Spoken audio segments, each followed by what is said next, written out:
I woke up to the morning sky. All right, guys, welcome back to another Glamping Doodles. Been a while since I did one of these. The last stuff, I still have a bunch of footage from when me and Amanda were together, and it just, man, I didn't like editing it, plus people were complaining about it, so I'm just going to start fresh on a new season of Glamping Doodles. So on the last Glamping Doodles, I don't even know if we had these guys for the video. So welcome, this is Merlin, like the wizard, and then Cougar, like the cat. They are 14-month-old mini Labradoodles. So I've had them about a year now. And so I just put my boat on storage here in Maryland for the winter, and it's going to be raffled off. So you can check that out. If you'd like to win that boat, you can get a sweepstakes ticket. It's a prize contest, and I'd love for you to have it. There's no purchase necessary to enter. Void where prohibited. There's more information on the website. I think you have to register an account, and then you can do a free thing if you want. Or we're doing all kinds of benefits. Like if you buy one ticket, it's regular price, but if you buy 10 tickets, you get like 30 free. And if you buy 20 tickets, you get 70 tickets free. So the more tickets you buy, the better the freeness there. And so, all right.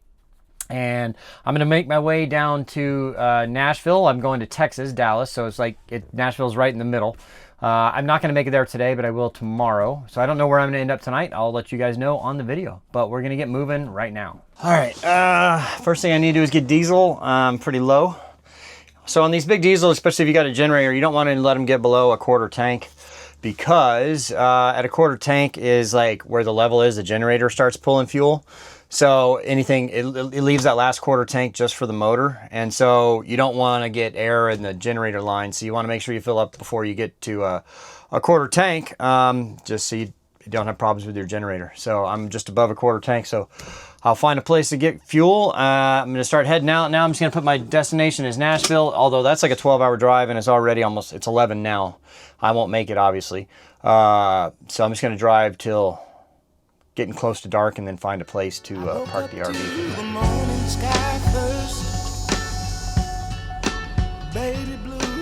One thing you want to do on these RVs is you want to make sure your air pressure gets up. So my air pressure was like 80, which is, you know, okay. But really the cutoff's at like 50 or something like that. So it takes air pressure to hold the brakes open. And so if you run out of air pressure, the brakes will just close and your brakes will lock up. Plus your suspension on these big diesel also runs on your air pressure from that. So yeah, gonna get moving as soon as that gets above 100, which it is now. When I get up off this ground, I shake leaves back down to the brown, brown, brown, brown, till I'm clean.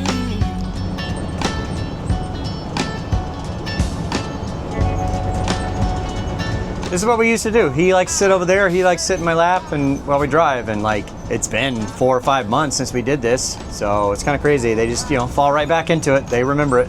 I'm headed to town, town, town in style, with all my favorite cars. Yes, sir. All my favorite cars. I broke the trip up over 2 days, but it was nearly 600 miles from Maryland to Nashville, Tennessee. See 'em like no other, all my favorite colors. It's a good day to be, a good day for me, a good day to see. There's a group of RV parks near Opryland on the east side of Nashville. My sisters and my brothers, they see 'em like no other. All right, here at the Two Rivers Campground. So there's the KOA I normally stay at next door. Honestly, I mean, like, okay, the sites aren't as big here. Like I couldn't be I had to drop my trailer. So the problem is over there, they have like, you know, sites that are 60 feet long, so I can pull my trailer in and not have to unhook and all that. Here, I don't think, they do have a few pull-throughs like right here, but I still don't know if they'd be long enough because I need about 54. So my RV is 40 feet long and then I got a 14-foot trailer. So 54 feet is what I need to not have to disconnect. So anyway, so I have to disconnect my trailer. I had to drop it in the other parking over there.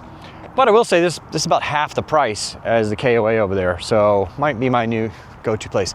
The pool's not as nice, the amenities aren't as nice, but I don't really use those anyway. You know, if you had a bunch of small kids or something, and yeah, you want to be able to use the pool every day and all that stuff, yeah, it might be worth it over there, but for me, I mean, it's just more about the location being here in Nashville. All right, so I'm gonna take you guys downtown with me. I'm gonna go get some Hattie B's Nashville hot chicken, maybe see a band play or something like that. And it's Monday though, it should be a lot quieter than the last few days. Pour me another drink.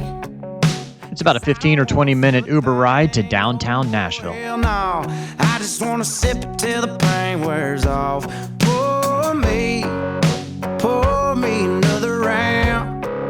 Line them up and knock them down. Two more, let's go. Cause I ain't never. Can't believe the line is out the door for this place. Like, if I wasn't doing this to film for you guys, I would definitely not do this. Hit the karaoke bar, can't sing without her. So make them drinks strong, cause brother, she's gone. And if I'm ever gonna move on, I'ma need some whiskey glasses, cause I don't wanna see the truth. All right, I got the hot, so we'll see how hot the hot is.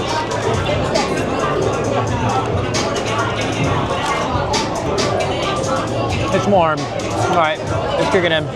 Yeah, it's warm, that's hot. All right, well that was a pretty good sandwich, and it was just the amount of right of spice. Just the right amount of spice. The hot. It was hot enough that I could feel it, and my lips are a little hot right now, but I'm not like sweating and going, holy shit, that was hot. So I think hot's good. The damn hot might have been one step too far for me, so I'm glad I did the hot. But now I'm gonna go walk around, see if I can find some live music that doesn't suck, have a beer or two, and then go home to the pub.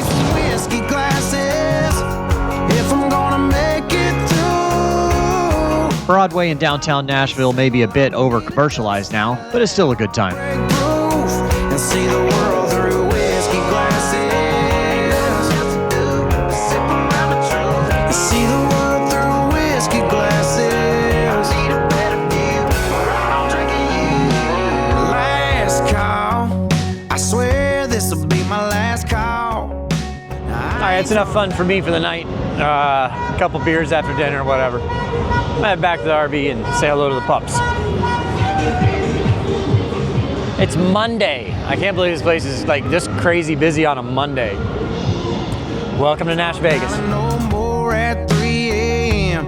Mr. Bartender. Right, well, kind of an exciting day. I don't remember if I said the purpose of coming back up here to Nashville or not, is that I'm getting another RV. So this one I'm in right now, 2004 Winnebago Vectra. Problem is that everything works great on the thing. It's only got 82,000 miles on it. Everything works great. So there's a couple things about this RV though. One, when RVs are over 20 years old, there's a lot of RV parks that won't even let you in anymore. You know, and if they're over 10 years old, some RV parks want to see pictures and all that to make sure you're not like a burnout RV. It's just looking dated, right? I mean, who wouldn't want to be in a slightly newer? And then two, there's a few systems on this that would be hard to replace. Like the air conditioner system, it has what's called a garage unit. So it has more of a household style air conditioner. It lives underneath the bus. If that ever goes out, it's real expensive to replace, because most of these air conditioners have these little units that sit on top. They're about $1,500, maybe $2,000 now. So it's not the end of the world. I mean, it's obviously you don't want to have to replace one, but like, you know, you can replace one, right? Whereas this has just one unit for the whole thing. And if that goes out, and it's already kind of giving me problems, I am just gonna trade it in on a 2012, slightly bigger. So this is a 40 foot, I'm getting a 42 foot. It is a Fleetwood Providence. So I will show you that. And it's got 3 slides plus 1 slide takes out the whole wall. So it's gonna be a lot more room on the inside. So I will show you that to you very shortly. I brought my RV to the Camping World next to the RV park so they could look at it for my trade-in.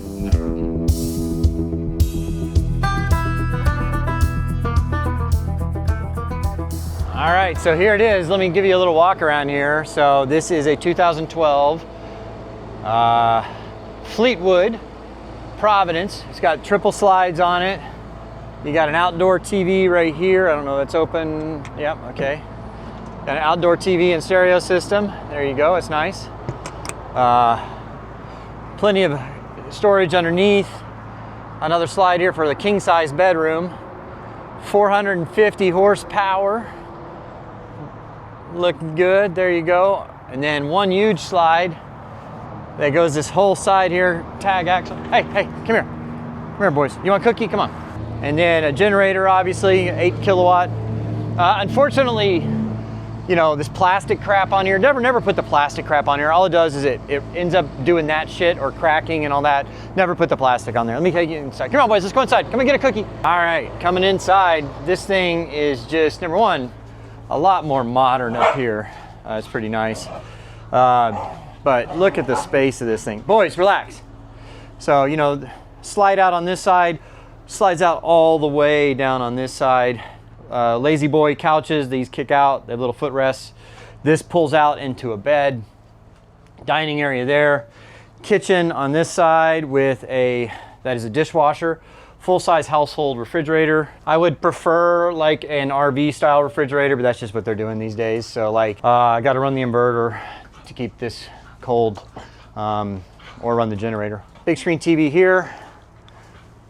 And then one over here as well. All the controls for the bus or everything are here. Self-leveling jacks, all that stuff. But coming back here, so it's got a little half bath here for guests, right? So you can close this door and close off the bedroom. And then you come back here, it's got a king size bed, which is nice. My last one was just a queen size. So king size bed, another TV there. And then you come back in here into the bathroom. And, you know, pretty good sized bathroom. And a good sized closet as well. Goes all the way through over there. And then there's your shower and everything. I'm excited about it. Well, they financed half of it. They'll finance these things for like 240 months, which I will not do. I did the interest, look at that. I only financed half of it. It's 2012. It's not a very expensive RV considering. But boy, I'm gonna try to pay it off in like 2 years. Otherwise, it's crazy how much interest you pay. All right, I gotta move all my crap over and figure out a way to keep the dogs from going crazy. It took me considerably longer to move everything over than I thought. About 2 hours.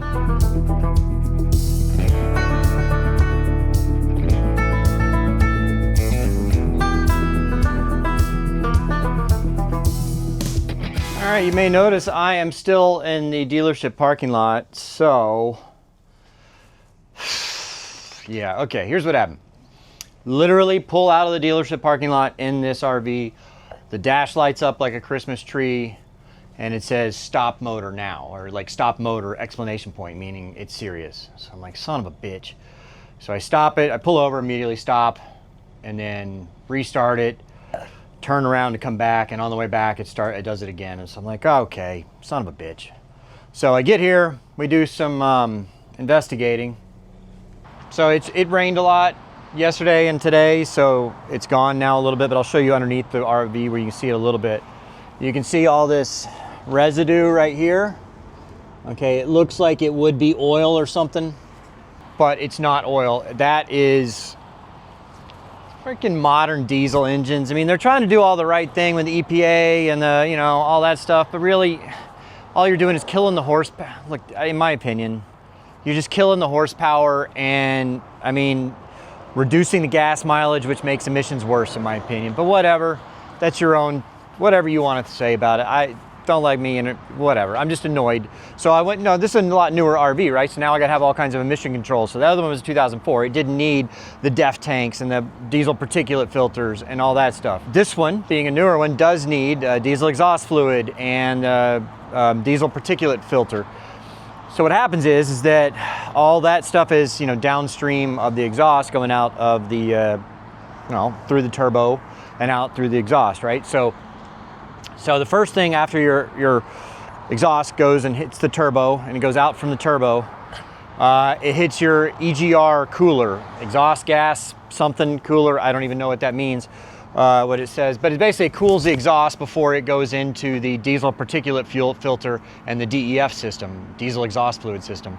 So what happened? It uses coolant from the engine to do that. So the problem is what happened is in that EGR cooler, there's like, it's kind of like in a heat exchanger, right? Something in the heat exchanger failed, so it's pumping coolant into the exhaust. So coolant from the engine was going into the exhaust, which is not good because now it's leaving the engine, right? But you know, as long as you notice before your engine gets hot and pull over, you're fine. But the problem is it goes into your exhaust. Now you got a couple gallons of coolant coming into your exhaust system. So then all that fills up the diesel particulate filter and the DEF system and all that. So it fills up those two things, and it starts leaking out through the exhaust. And so that's what you see there is coolant mixed with soot and whatever that's in the exhaust coming out. And so now, yeah, so the exhaust gas EGR cooler needs to be replaced. Probably the diesel particulate filter and DEF system too. So we're looking at $8,000 or $10,000, minimum $3,000 if they can salvage the particulate filter and stuff. Apparently you can clean them and bake them and get all the crap out, but are they, you know, who knows?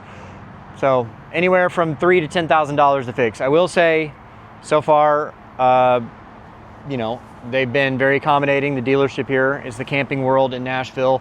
They're very friendly. I mean, they were very apologetic. They're going to take care of it. But it's just, now it's delayed me. So that happened Friday, now it's Sunday. That happened Friday afternoon, like 4 o'clock, 4:30. So by the time we got everything figured out, what it was, you know, all the shops are closed. So then they were nice enough to just let me park it here for the last couple nights, and then tonight as well. And then I'm getting a tow truck in the morning to tow it to a shop that can work on it. And then I'm just going to leave it here and rent a car and drive back to Dallas because I've got some sailing filming to do. Hopefully when I'm done with that trip, I can fly back up here, pick up the RV, and head south. So The giant tow truck showed up the next morning to take me to the service center.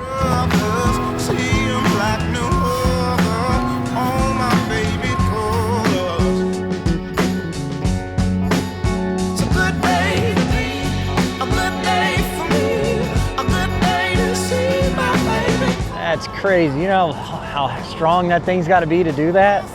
I mean, wow. Boy, get the tow insurance. Like, this is free. It's easy to be $1,500 tow, man. Or something. I don't even know. I'm just guessing. That's crazy. Yeah, so he said it'd be a couple thousand, $2,000 to $4,000, depending on how bad the tow company wants to do you. He said, you know, their company is pretty good. They'll be on the lower end of that. But like, there's some companies, they say they got you by the short hairs. They're just going to screw you. But that's why I got the insurance on it, so it's costing me nothing. I tell you, that'd scare me a little bit sitting under there like that. When that thing lifts it up so high, if that thing were to like, I guess it wouldn't do it quick. If it's hydraulic, it'd come down slow. You get out of the way, but still.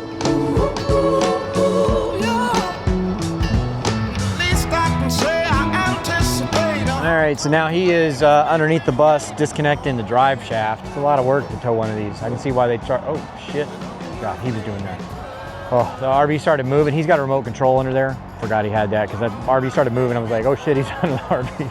He pulls the whole drive shaft out. I didn't know he did that. Okay, well, I guess that's how you do it.